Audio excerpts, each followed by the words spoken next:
Today I am going to review 3 films. आज मैं 3 फिल्मों को रिव्यू करूंगा. The King, The Queen and The Showgirl. तो कौन है The King? Who is the King? The King is Richard Williams, the father of superstars Venus and Serena Williams, played by Will Smith with great credibility on Amazon Prime. Venus and Serena gonna shake up this world. And can't nobody knock it if they try. And despite its 2.5-hour length, Will Smith carries its weight lightly on his shoulders, due largely to a focused screenplay that shows how Richard Williams brings up his daughters Venus and Serena to become world tennis superstars in the face of the prejudice and roadblocks in today's free America, where black talent still struggles to be recognized. Let me ask you both something. What do you want out of this? I know what your dad wants, but what about you? Well, I want to win Wimbledon as many times as anyone's ever won it. You think you can do that? And perhaps that is in keeping with the famous slap administered by Will Smith at the recent Oscar ceremony when he realized that a black stand-up comedian was making fun of his black wife. And there is evidence in the film, in this film, King Richard, that blacks oppress blacks as they struggle to counter white superiority, seen as a natural phenomenon. I'm trying to look out for my kid. You're looking out for yourself. Overall, with a heavy gait and a beard, Will Smith transforms himself into the character of the strong-willed King Richard, who controls and channelizes his 2 talented daughters ruthlessly till they become superstars in a ruthless world. You don't see too much tennis, I might say, or should I put it more accurately, you don't learn too much about tennis, but you certainly experience the nerve center of the clash of values, both within black families and without, in a world that is black and white. And so, my rating for King Richard, 8 out of 10. The film is about black and white, but it is painted in shades of grey. The Queen kaun hai? Who is the Queen? The Queen is Gangubai. कहते हैं कमाटीपुरा में कभी अमावस की रात नहीं होती, क्योंकि वहां गंगू रहती है. Gangubai Kathiawadi, the queen who rules over 4,000 prostitutes in the Kamatipur area of Mumbai. Gangubai Kathiawadi has finally come to the OTT platform on Netflix after a lackluster theatrical release. And you see that in the beginning, the director dedicates the film to his grandparents, to his parents, and even to his dog Popo. This seems to be a somewhat overconfident indulgence, as is the film itself, self-indulgent. Based on a chapter from Mafia Queens of Mumbai, real stories by Hussain Zaidi and Jane Borges. इज्जत से जीने का, किसी से डरने का नहीं, ना पुलिस से, ना एमएलए से, ना मंत्री से, ना भड़वों से, किसी के बाप से नहीं डरने का. The films, set in predictable pieces, unfortunately makes reality into a fanciful story with stereotyped characterizations. It is, of course, Sanjay Leela Bhansali at his best, painting the most unforgettable pictures but leaving out their soul. थोड़ी तो इज्जत देनी पड़ेगी, है कि नहीं? Sanitized lives, an unlikely meeting with the PM of India in what looks like someone's private drawing room.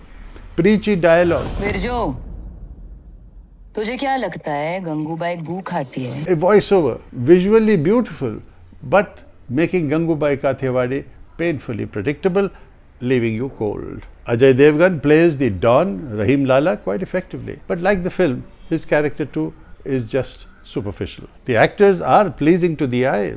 Alia Bhatt is very nice to see. But that cannot save the film from its irritatingly lofty posture, the romanticized storyline, and the visually pleasing, but it doesn't sound like a real story. And that would have been with more gritty and realistic treatment. So my rating for Gangubai Kathiawadi, unfortunately, 4 out of 10.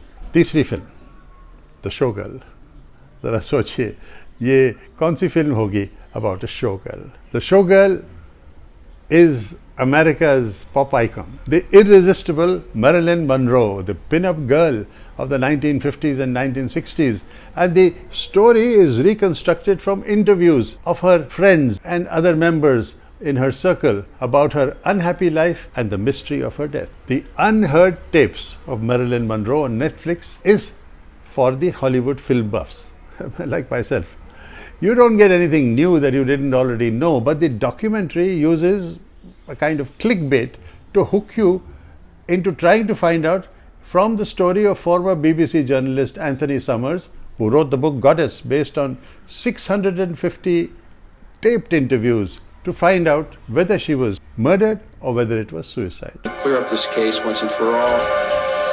Marilyn Monroe was the superstar of the 1950s, an icon of pop American culture like ice cream or baseball, like Elvis Presley and Mickey Mouse. Just looking at her and hearing her in the documentary on Netflix, you do get a sense of how effortlessly different she was from the other leading ladies.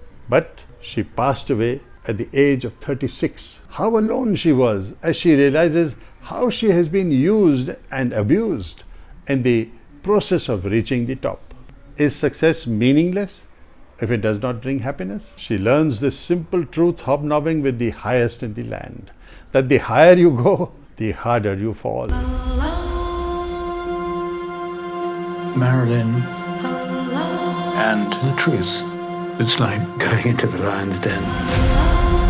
And I indeed found out things which had not been found out before.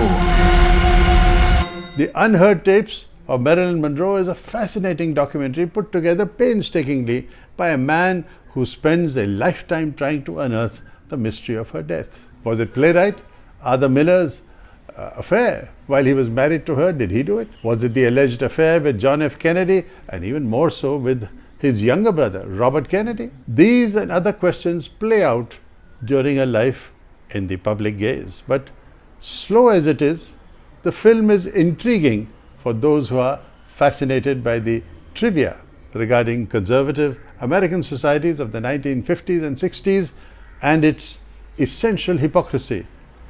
No less, Marilyn Monroe's own cultivated image of the blonde bombshell. It was her image and it was her downfall.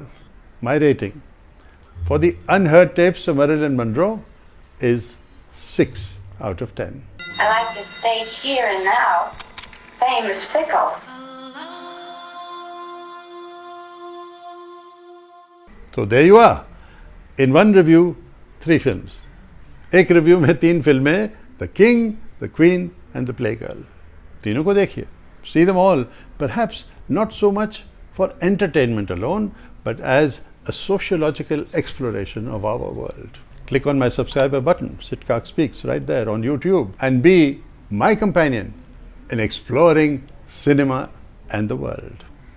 See you next time.